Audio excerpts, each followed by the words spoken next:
everybody, this is the next video of human resource management, and this video will going to discuss about stress management. So let's begin. Now the first question crops up in our mind is, what is stress?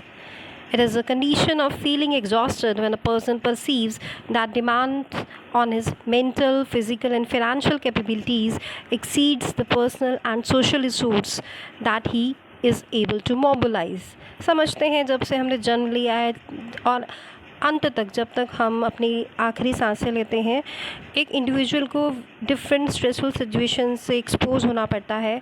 और इसका सबसे पहले जो origination किया था, that was by सीलियल इन 1956। उन्होंने describe किया था एक प्रेशर होता है जो एक पर्सन एक्सपीरियंस करता है in response to life demand.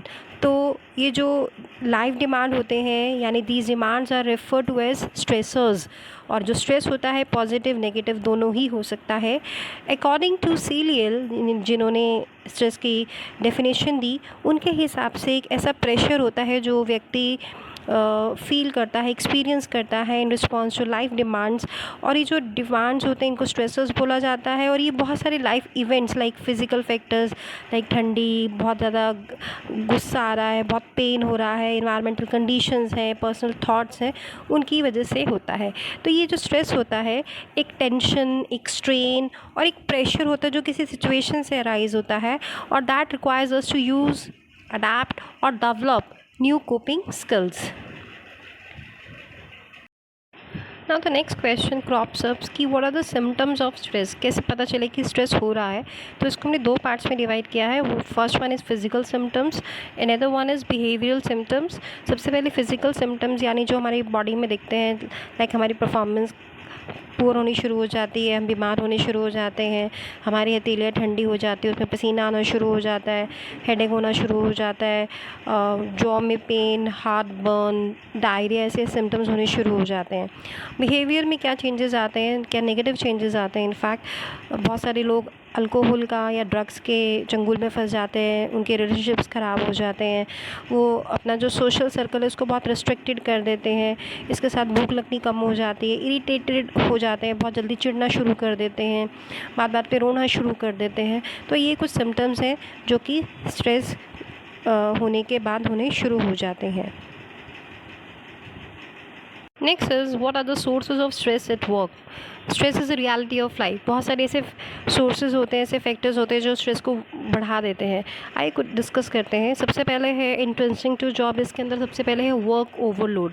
Work overload का मतलब होता है कि ऐसी सिचुएशन जब एक इंडिविजुअल से बहुत सारी चीज़ें एक्सपेक्ट की जाती है within a limited time as a part of his daily routine. Example से समझते हैं, सपोज मिसेज एक्स हैं जिनको बहुत सारी ड्यूटीज़ परफॉर्म करनी है eight the same time, like supervisor की भी, रिसेप्शनिस्ट की भी, पब्लिक रिलेशन ऑफिसर्स की भी, अकाउंटेंट की भी। तो उनको इन सारी ड्यूटीज़ को परफॉर्म करने में बहुत ज़्यादा स्ट्रेस हो जाता है, क्योंकि at the same time in a very short period of time she might not be able to perform all the duties perfectly. तो इससे भी उनको स्ट्रेस हो जाता है। दूसरा होता है टाइम प्रेशर। टाइम प्रेशर आपको पता है, आजकल जो प्रोजेक्ट्स होते हैं उनके एक टाइम लिमिट होती है कि with in that time limit आपको वो काम पूरा करना है। अगर आप वो काम उस टाइम फ्रेम के अंदर पूरा नहीं करेंगे तो मे बी आपकी प्रमोशन रुक जाएगी, आपके इंसेंटिव्स रुक दिए जाएंगे।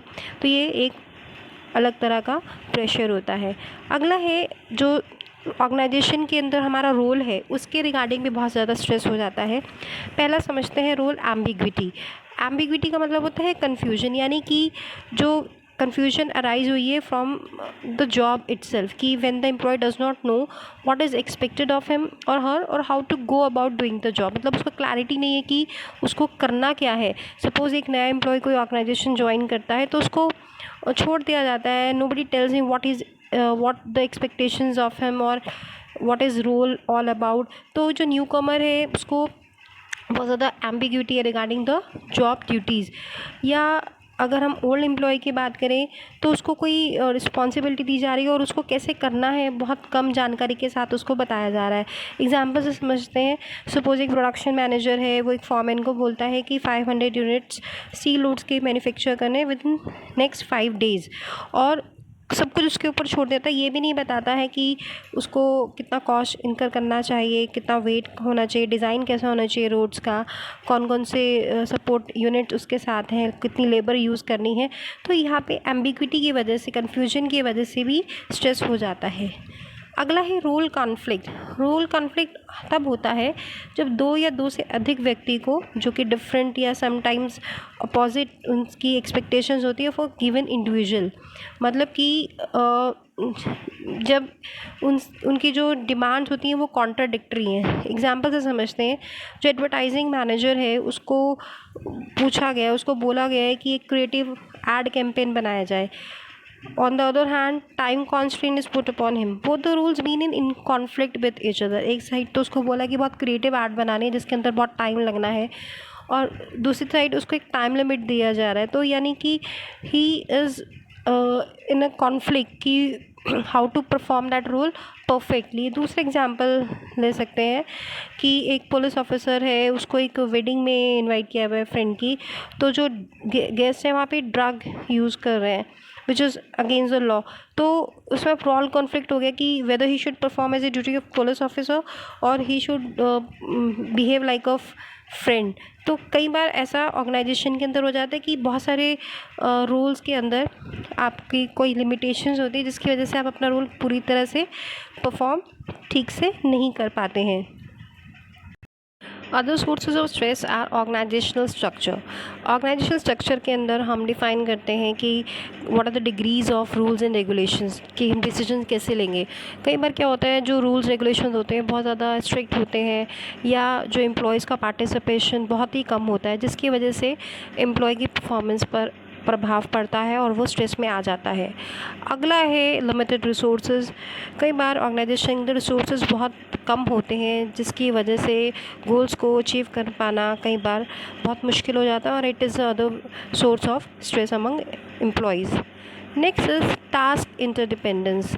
कई ऐसे रोल होते हैं जिसके अंदर आपको जो टास्क होता है वो दूसरे डिपार्टमेंट या पीयर ग्रुप पर या सबऑर्डिनेट पर निर्भर करता है, लेकिन क्योंकि अनप्लेजेंट रिलेशनशिप है, या आप अपने सबऑर्डिनेट या अपने सुपीरियर के साथ ठीक से समन्वय नहीं स्थापित कर पा रहे हो, तो जिस मिसअंडरस्टैंडिंग की वजह से बहुत सारा कन्फ्यूजन क्रिएट हो जाता है और बहुत सारे इश्यूज़ हैं जो रिजॉल्व नहीं हो पाते, जिसकी वजह से कई बार there is a lack of social support from the colleagues या पुअर इंटरपर्सनल रिलेशंस की वजह से भी एम्प्लॉयज़ के अंदर स्ट्रेस हो सकता है। नेक्स्ट इज़ इनकम्पैटिबल गोल्स, या तो गोल्स बहुत ज़्यादा हाई सेट कर रखे हैं और उनको अचीव कर पाना एम्प्लॉय के लिए मेजर सोर्स ऑफ स्ट्रेस हो गया है। Next is personality differences. हर एक व्यक्ति की पर्सनालिटी अलग होती है। पर्सनालिटी को what are the consequences of stress, इसको हमने 3 पार्ट्स में देखा है कि इंडिविजुअल के ऊपर क्या प्रभाव पड़ता है, उसके फैमिली के ऊपर क्या प्रभाव पड़ता है, और जिस ऑर्गेनाइजेशन में एम्प्लॉय काम कर रहे हो उस ऑर्गेनाइजेशन पर स्ट्रेस का क्या प्रभाव पड़ता है। सबसे पहले बात करते हैं कॉन्सिक्वेंसेज फॉर द इंडिविजुअल, यानी इंडिविजुअल के ऊपर क्या क्या प्रभाव पड़ता है। इसके हमने 3 सिम्टम्स देखे हैं इसके अंदर, फिजियोलॉजिकल, साइकोलॉजिकल एंड बिहेवियर। आइए इनको डिटेल में स्टडी करते हैं। First one is psychological symptoms. Psychological symptoms के अंदर एंजाइटी हो जाती है, आप बहुत ज़्यादा चिंता करना शुरू कर देते हो, बहुत गुस्सा आना शुरू हो जाता है, नर्वस होना शुरू हो जाते हो।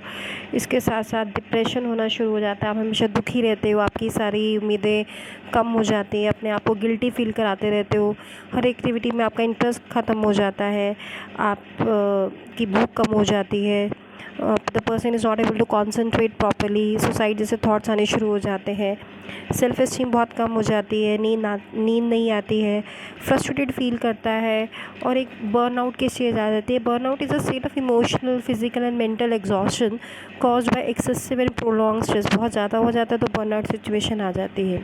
नेक्स्ट है बिहेवियर सिम्टम्स। बिहेवियर सिम्टम्स के अंदर जो व्यक्ति होता है बहुत ज़्यादा स्मोक करना शुरू कर देता है, इसके साथ साथ एक्सीडेंट प्रोनेस बढ़ जाती है, ईटिंग डिसऑर्डर्स होने शुरू हो जाते हैं, या तो बहुत ज़्यादा या बहुत कम खाना शुरू कर देता है, ड्रग्स के चंगुल में फंस जाता है, सेंस ऑफ ह्यूमर उसका ख़त्म हो जाता है, इसके साथ साथ हमेशा टेंशन में रहता है, नर्वसनेस बहुत ज़्यादा बढ़ जाती है, काम पे या तो छुट्टी मारना शुरू कर देता है या उसकी प्रोडक्टिविटी कम होनी शुरू हो जाती है।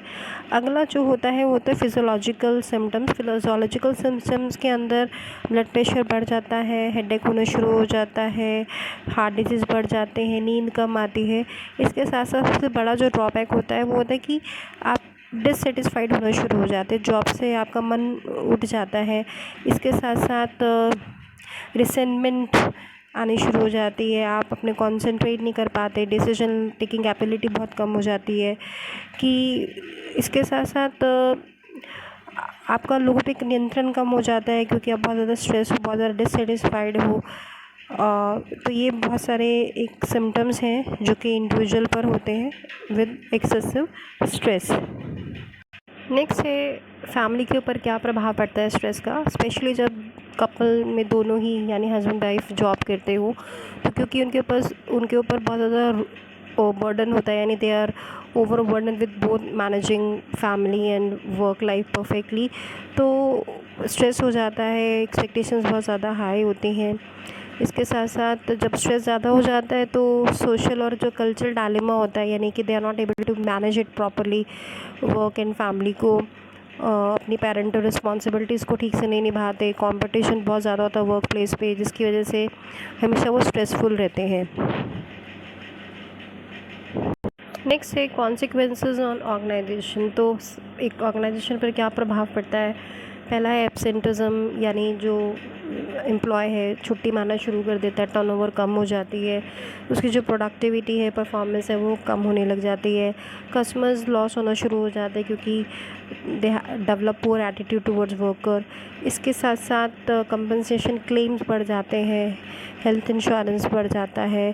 साथ ही साथ जो डिस्ट्रक्टिव और एग्रेसिव बिहेवियर उत्पन्न होना शुरू हो जाता है, जिसकी वजह से स्ट्राइक जैसी चीज़ें बहुत ज़्यादा आनी शुरू हो जाती है, जिसका ऑर्गेनाइजेशन के ऊपर बहुत नकारात्मक प्रभाव पड़ता है।